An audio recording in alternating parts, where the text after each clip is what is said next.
ৰঙিয়াৰ বালিসত্ৰ কস্তুলা চুবুৰীৰ নামঘৰ প্ৰাংগণতো ২৬ সংখ্যক অষ্টপ্ৰহৰ একনাম সংকীৰ্তন পালন প্ৰায় ৩ দিনীয়াকৈ আয়োজন কৰা উক্ত অনুষ্ঠানতো অগণন ভক্তৰ সমাগম ঘটে। আয়োজক সমিতিৰ আতিথ্যতো মুগ্ধ হয় সমগ্ৰ ভক্তবান ৰাইজ। এক সুন্দৰ নান্দনিক পৰিৱেশৰ মাজতো বিলীন হৈ পৰিছে সমগ্ৰ অঞ্চল। আজি নগৰ কীৰ্তন অনুষ্ঠানেৰে বিশ্ব শান্তিৰ কামনাৰে সামৰণি পৰে উক্ত অনুষ্ঠানৰ। ৰঞ্জন কলিতাৰ ৰিপৰ্ট ইজ 24/7।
ঈশ্বৰক আৰাধনা কৰোঁ।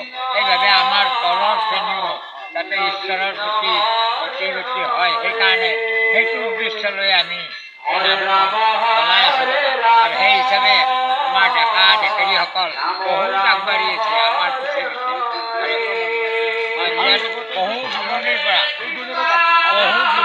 মানুহ আহি আমাক ইয়াতে আহি সহযোগ কৰি থাকে।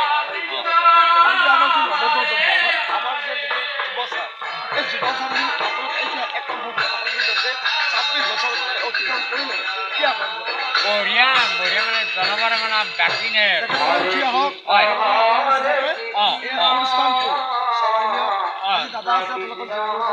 যাতে অঞ্চলটো গৌৰৱময় কৰিব পাৰে আমাৰ সেই কামনা।